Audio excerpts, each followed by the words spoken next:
Why is Moana so beloved? Is it the unforgettable music, the amazing visuals and animation, or is it something deeper? There's one thing that really makes Moana, like, here's all the other ones from Disney, the classics, makes Moana do this, and it's me. It's me in the movie. My goal is to uncover the beauty of Moana, to fully understand why a decade later Moana still resonates. In order to do that, we have to start from the very beginning.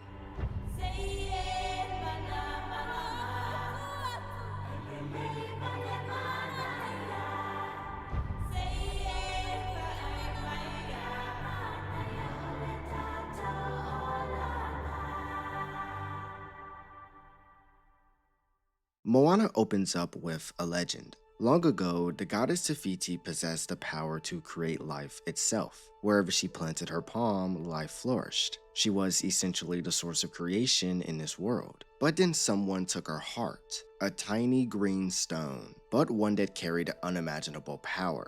The thief was Maui, and from that moment onward, everything changed. Tefiti disappeared, darkness began spreading across the ocean, and Maui vanished. But one day, the heart will be found by someone who will journey beyond our reef, find Maui, deliver him across the great ocean to restore Tefiti's heart, and save us all. After the legend ends, we're introduced to Motunui, a beautiful island paradise surrounded by endless ocean. We get this really great song, That Being Where You Are, which tells us the people here are happy with conformity and contentment. The village believes the island gives us what we need, and no one leaves. So here we'll stay. So you're led to believe everything here is running perfectly, but then the cracks start to show. Then we'll rotate the fishing grounds. There's no fish. Oh. Then we'll fish the far side of the island. We tried. The windward side? And the leeward side, the shallows, the channel. We've tried the whole lagoon. They're just gone. And even though the people here don't fully understand it yet, the darkness is finally reaching them. The island itself becomes a metaphor. From the outside, everything looks okay, but underneath, problems are growing. And in many ways, that's exactly what Moana is experiencing as well. One thing the movie does really well is how it establishes Moana's conflict. Even as a child, she's drawn toward the ocean. The ocean fascinates her, calls to her, almost feels alive, because in this world, it literally is. And wrecking my boat? Not coming! When a very young Moana encounters the ocean for the first time, the sea parts for her and plays with her. It's a magical moment, but what's important isn't just that the ocean chooses her, it's what the scene reveals about Moana. Before she ever understands her destiny, she's already trying to help others.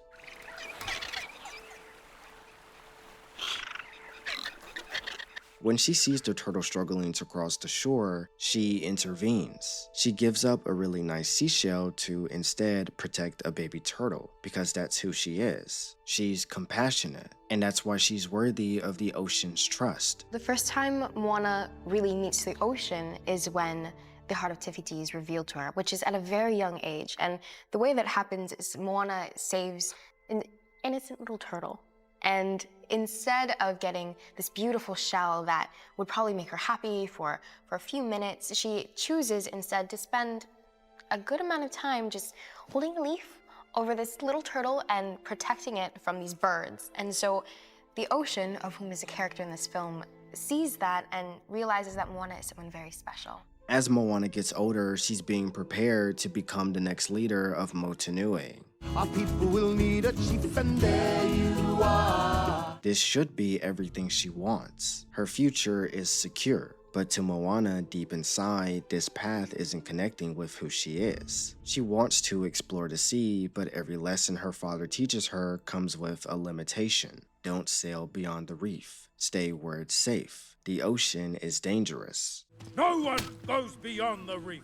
To her father, these lessons are just to keep her and everyone safe. To Moana, they feel like chains. Instead of an external struggle, Moana's biggest obstacle is internal. She doesn't know who she's supposed to be. Should she follow her heart, or should she follow her responsibilities? I love that the movie doesn't portray Moana's father as an antagonist and allows you to understand and feel where he's coming from. We learn through Moana's mother that he's not trying to control Moana, he's scared. When he was younger, he lost his best friend to the ocean, and that trauma fundamentally changed him. He's hoping he can save you.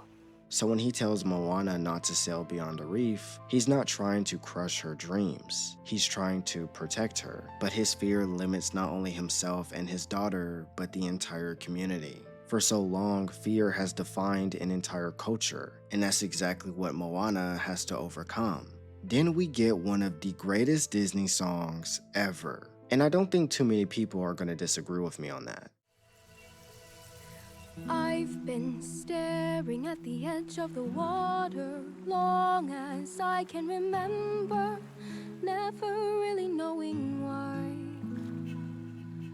How Far I'll Go perfectly captures the core tension of the entire movie. Every line reflects Moana's conflict. She loves her people. She loves her island. She wants to make her family proud, but she can't ignore that feeling inside. The feeling that something bigger is waiting for her. The ocean represents possibility. The reef represents limitation. And Moana is stuck between them. See the light as it shines from the sea. It's blinding, but no one knows how deep it goes. And what I really like about this song is that it doesn't mean Moana is rejecting her responsibilities to play in the ocean. She's trying to understand how her responsibilities fit into who she really is. And that's something I find beautiful. One day I'll know how far I'll go.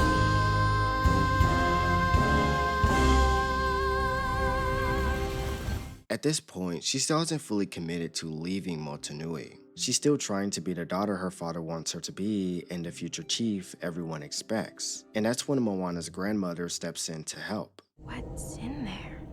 The answer to the question you keep asking yourself. Who are you meant to be? What's interesting about her is that she understands Moana in a way nobody else does. While everyone else sees responsibilities, Moana's grandmother sees potential. While Moana's father tells her who she should become, her grandmother encourages her to discover who she already is. You are your father's daughter. Stubbornness and pride, mind what he says, but remember, you may hear a voice inside. And if the voice starts to whisper, to follow the father's star. Moana, that voice inside is who you are.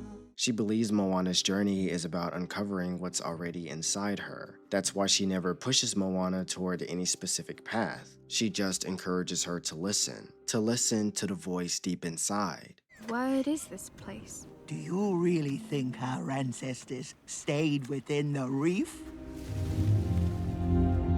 When Moana's grandmother takes her to a hidden cave, inside are ancient canoes and evidence of a forgotten history, and Moana realizes that Motunui wasn't always an island that stayed put. Their ancestors were explorers, wayfinders, voyagers. The ocean wasn't something they feared, it was part of their identity.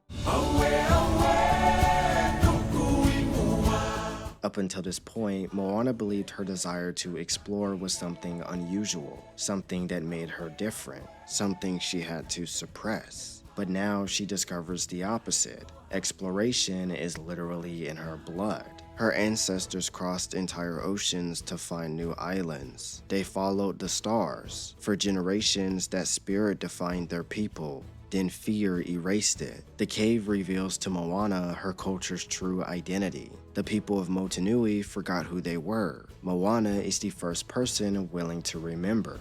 We were voyagers.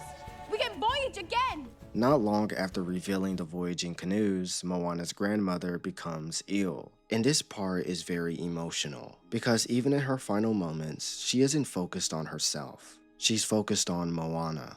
And when you find Maui, you grab him by the ear. You say, I am Moana of Motunui. You will board my boat, sail across the sea, and restore the heart of Tefiti. She knows the darkness is spreading. She knows Moana is the only person capable of fixing it. But she also knows Moana doesn't believe in herself. So she gives her one final push, one final act of love, one final reminder. I can't leave you. There is nowhere you could go that I won't be with you. Moana is finally ready to make her choice, the first truly independent decision she makes. She's stepping into uncertainty willingly. She's choosing growth over comfort, purpose over fear. There's a moon in the sky and the wind is behind me.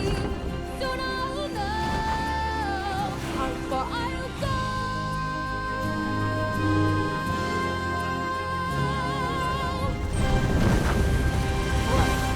Then we come to meet Maui, the legendary demigod, except he's not exactly what we expected.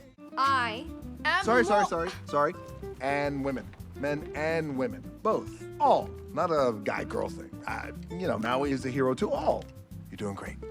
The legend makes it seem like Maui would be a problem if Moana ever had to face him, but come to find out, he's completely full of himself. Yes, it's really me, it's Maui, breathe it in. I know it's a lot, the hair, the bod.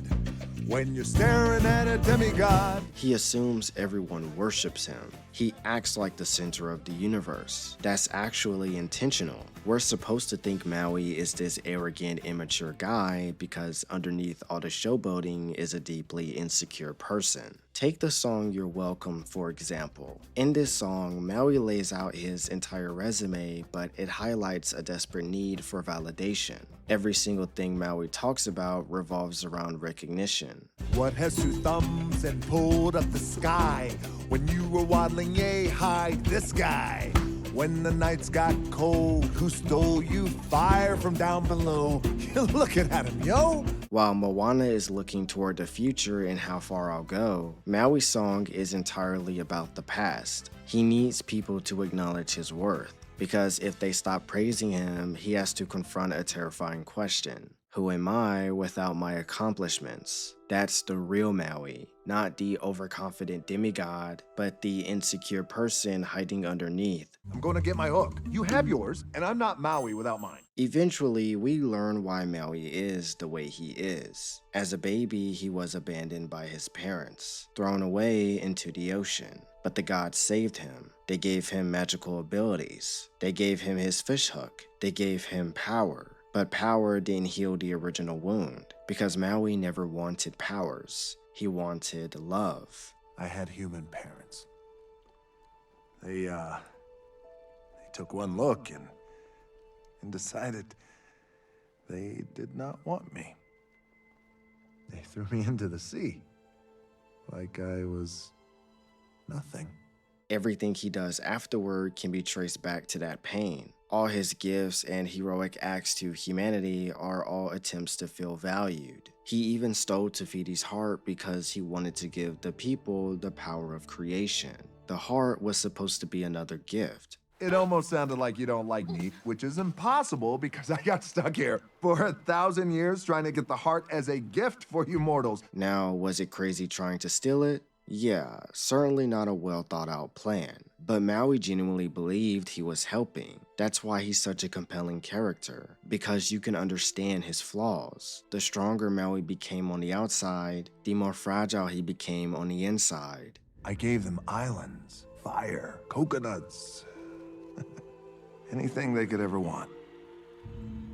You took the heart for them. You did everything for them, so they'd love you. It was never enough.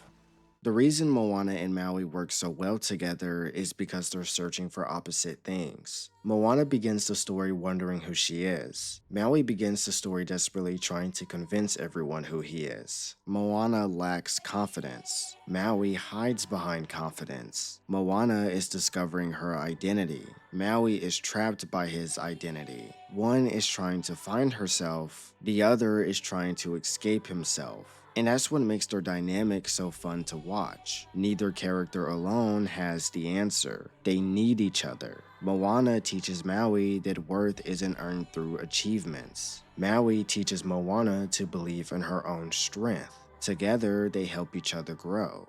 Maybe the ocean brought you to them because it saw someone who is worthy of being saved. But the gods aren't the ones who make you Maui. You are.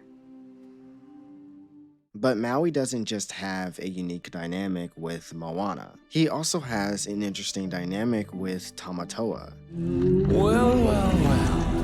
Little Maui's having trouble with his luck. You little Sammy-dummy mini-god. Tamatoa is a really entertaining antagonist. He's funny, ridiculous, and flamboyant. Oh, and he's obsessed with shiny things. I'd rather be shiny like a treasure from a sunken pirate wreck. But let's talk about why he's important to the story. See, Tamatoa is a reflection of Maui. Think about it. Tamatoa measures his worth through what he possesses. The more treasure he collects, the more important he feels. The more attention he gets, the better he feels about himself. Are you just trying to get me to talk about myself? Because if you are, I will gladly do so. His entire identity revolves around external validation. Sound familiar? The difference between Maui and Tamatoa is that Tamatoa never moved beyond that stage. He's completely consumed by it. Everything's shiny. Everything has to be impressive so that others admire him. He's what Maui becomes if he never learns to value himself. And that's why their conflict specifically matters. It's a confrontation between two different responses to insecurity. One is trying to grow beyond it, the other has surrendered to it completely. And if I were the ocean, I think I'd be looking for a curly-haired non-princess to start that again. That is literally the nicest thing you've ever said to me. Eventually, Moana and Maui arrive to challenge Thnx, the lava monster guarding the entrance to Te Fiti. And here, Maui is forced to confront the consequences of his actions. Everything happening in the story traces back to him. The darkness, the destruction of nature. It all began when he stole the heart. Turn around! No! Moana, stop! No!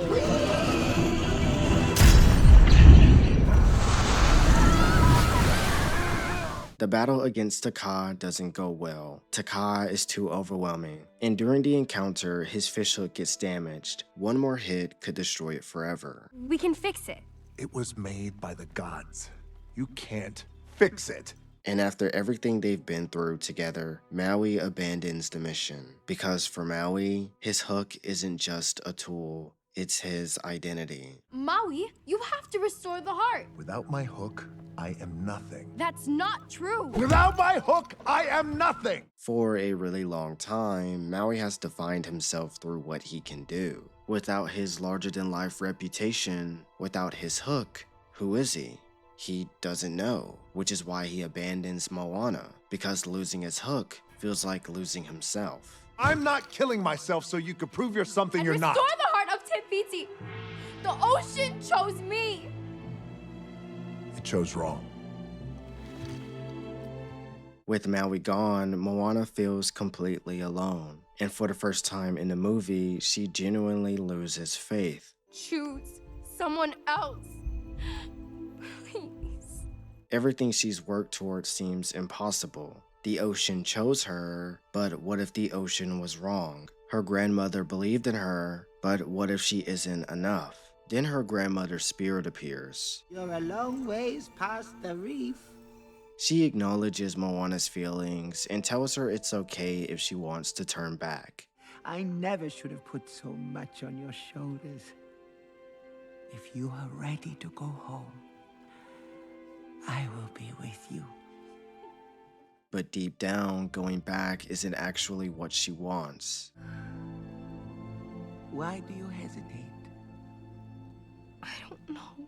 Then we get the song I Am Moana. And in this moment, Moana realizes she doesn't have to choose between being the daughter of the chief who stays on the island or the explorer who belongs to the sea, but that she can be both. In How Far I'll Go, the call was something outside of her, something pulling her away. But in this song, she realizes that the ocean didn't choose her randomly to fulfill this quest. The ocean chose her because of who she already was. And the call isn't out there at all, it's inside me. Up until this point, Moana has spent the entire story questioning herself, questioning her purpose, questioning her identity, questioning whether she's capable. But with the guidance of her grandmother and her ancestors, she remembers not who others want her to be, but who she actually is. That's why this is such a beautiful scene. Every struggle that Moana has been through led up to this moment. The realization that her worth was never dependent on succeeding. It was never dependent on the ocean choosing her. She matters because she's Moana. I know the way.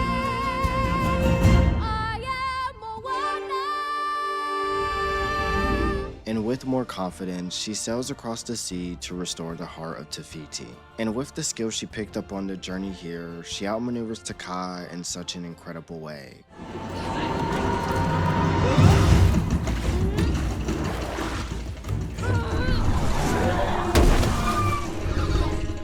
But right before things go wrong, Maui returns.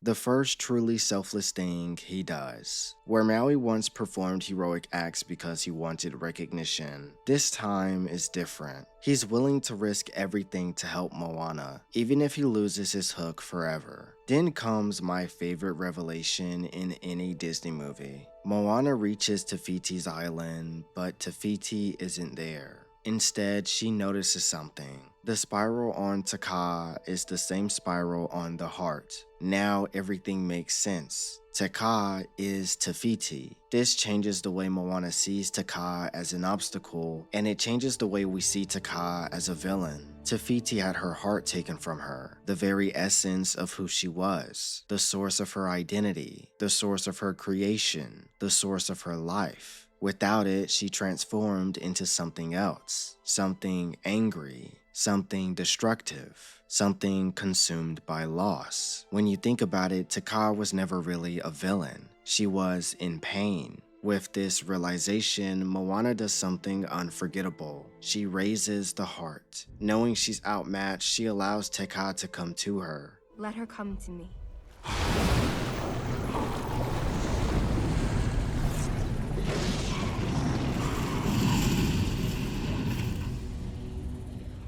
She decides to walk forward. She walks toward the raging monster. It's such a breathtaking scene because Moana sees what everyone else missed. She sees the pain beneath the anger. She sees Te Fiti inside Thnx.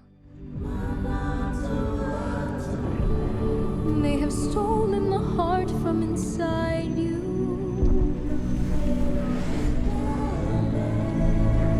But this does not define you. This is not who you are. You know who you are.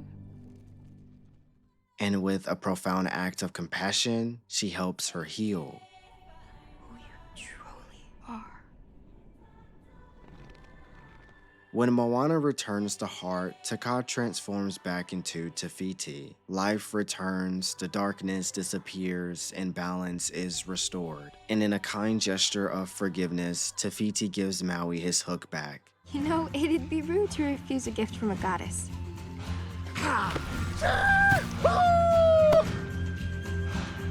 Thank you. Your kind gesture is deeply appreciated.